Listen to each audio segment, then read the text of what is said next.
안녕하세요. 여기는 대한여한의사회 유튜브 채널입니다. 저는 회장 박소연입니다. 오늘은 회장으로서가 아니라 개인으로서 저희 여한의사회 유튜브에서 여한의사의 여가생활이라는 주제로 지금 계속 시리즈로 연재를 하고 있는데요. 오늘은 저 개인의 여가생활 클래식 공연과 감상에 대한 이야기를 해보려고 합니다. 그래서 오늘 굉장히 특별한 분을 모셨습니다.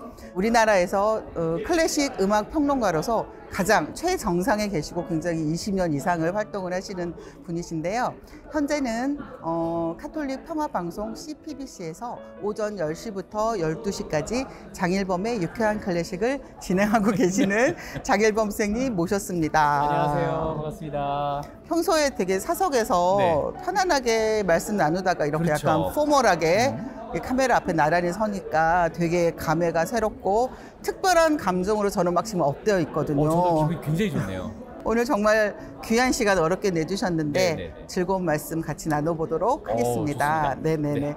보통 사람은 클래식 음악 그러면 어렵다, 지루하다, 졸립다 이렇게 표현을 하시거든요. 네네네. 클래식 음악의 가장 큰 장점. 보통 사람들이 조금 더 쉽게 좀 클래식 음악에 접근할 수 있는 특별한 노하우가 있으면 좀 말씀을 해주시면 좀 도움이 되실 것 같아요. 네. 클래식 음악의 장점은 바로 그 악기가 전원을 통해서 이렇게 마이크로 스피커로 이렇게 나오는 것이 아니라 매체가 아니고 어쿠스틱으로 이렇게 연주가 되잖아요. 네네네. 그리고 그 홀도 아주 그 최적의 그런 그 자연스러운 음향을 해줄 수 있는 그런 공간에서 이 클래식 음악이 많이 연주되기 때문에 인체의 그런 리듬하고 이 클래식 음악의 리듬이 굉장히 비슷하다. 그래서 저는 자연과 더불어 가는 그런 모습이 클래식 음악이 아닌가. 수 있는. 그래서 저는 클래식 음악이 참 좋아요. 그 나무가 주는 그 안정감 이런 것들이 그 현악기들에서 우리 특별히 느낄 수가 있거든요. 네네네.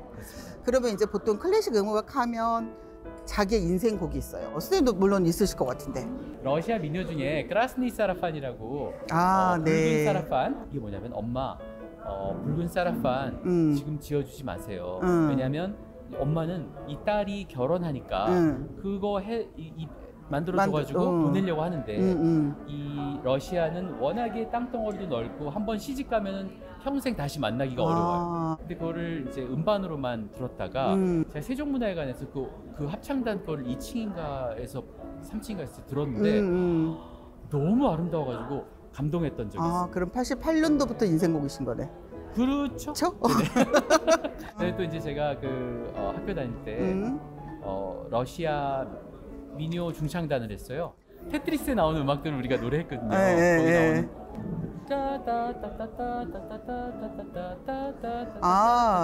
나 기억나시죠? 테트리스가 그 음악에서 따온 거. 러시아 민속 음악들이에요, 전부 다. 처음 알았어요. 그런데 이제 외대에 세계 민속 가요제라는 게 있었어요. 다시 부활됐는데 그때 제가 그 멤버로 거기 나갔어요. 그래가지고 예선을 했는데 우리가 너무 잘해가지고 우리는 당연히 이거는 우승이다. 근데 제가 하다가 한 마디를 일찍 들어간 거예요. 솔로가.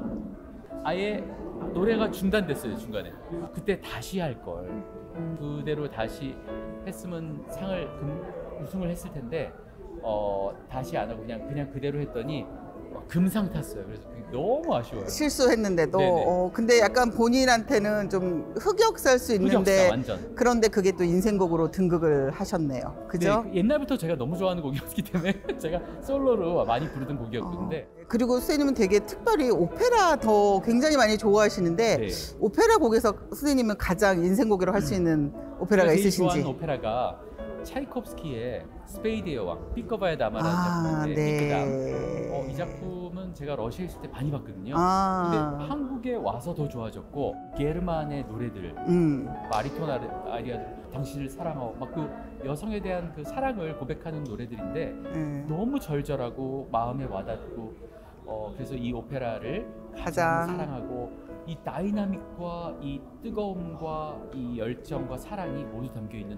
엄청난 오페라이기 때문에 제가 이 차이콥스키의 오페라 중에서 가장 좋아합니다. 사실 저의 인생곡이라고 하면 저는 초등학교 4학년 때 제가 이제 다른 악기로 콩쿠르를 나갔었는데 상대 다른 팀의 오케스트라가 하얀 옷을 입고 노란 조명 안에서 연주를 했던 곡이 모차르트의 아이네 클라인의 나트 뮤직이에요. 그래서 정말 그 음악을 듣는데 지금도 그때 장면이 그대로 생각이 나요. 그래서 그때 그 현악기의 소리들이 정말 불빛, 별빛처럼 막 날아다니는 정말 아이네 클라인의 나이트 뮤직이라는 게 너무 와닿아서 지금도 정말 그게 저의 첫사랑 같은 클래식 곡이고. 그래요? 그다음에 정말 제 최고의 인생곡은 라마니노프의 피아노 협주곡 2번이에요. 중학교 3학년 때.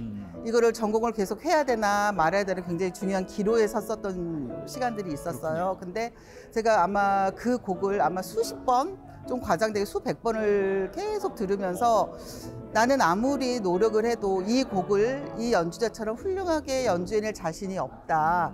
나는 재능이 없다. 나는 여기까지다. 그러고서 포기를 했어요.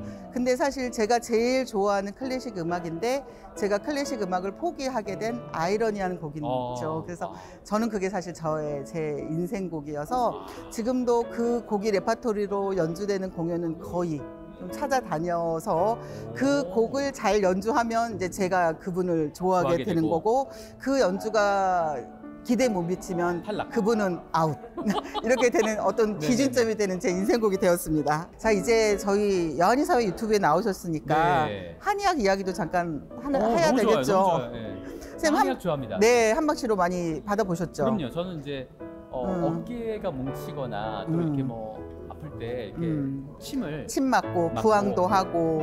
선생님께도 제가 원장님께도 많이. 네네네네. 특히 클래식 음악 하시는 분들이 한방 치료, 침이라든지 그다음에 어떤 이렇게 무대에서 굉장히 에너지를 쏟아야 되니까 어떤 한약의 힘, 뭐 공진단의 힘 이런 게 되게 필요하다고 생각을 해요. 그래서 저는 선생님이 클래식 음악 전도사로서 열심히 활동을 하시듯이 저도 역시 한의학에 좀 많이 홍보를 하려고 노력을 하니까 주변 분들한테 특히 클래식 하는 분들한테 한방 치료를 좀 많이 좀 홍보를 해주시게 좀 부탁을 드리겠습니다. 특히 어떤 면에서 좋을까요? 한 자세로 계속 악기를 한다거나 하면은 당연히 어떤 근골격계 질환이 있을 수도 있고 되게 예민하신 분들이 많기 때문에 어떤 소화기라든지 신경계 질환 많으시거든요. 근본적으로 꾸준히 이렇게 관리를 해주면서 치료를 하면 훨씬 도움이 되시거든요. 그리고 순간적으로 굉장히 에너지 폭발을 해야 되는 무대에 오르시기 전에 공진단을 드신다거나 그러면 정말 도움이 될 것 같아서 클래식 음악 하시는 분들이 조금 안면이 있으면 좀 도움을 드리려고 노력을 하죠. 보약 가끔 드시나요?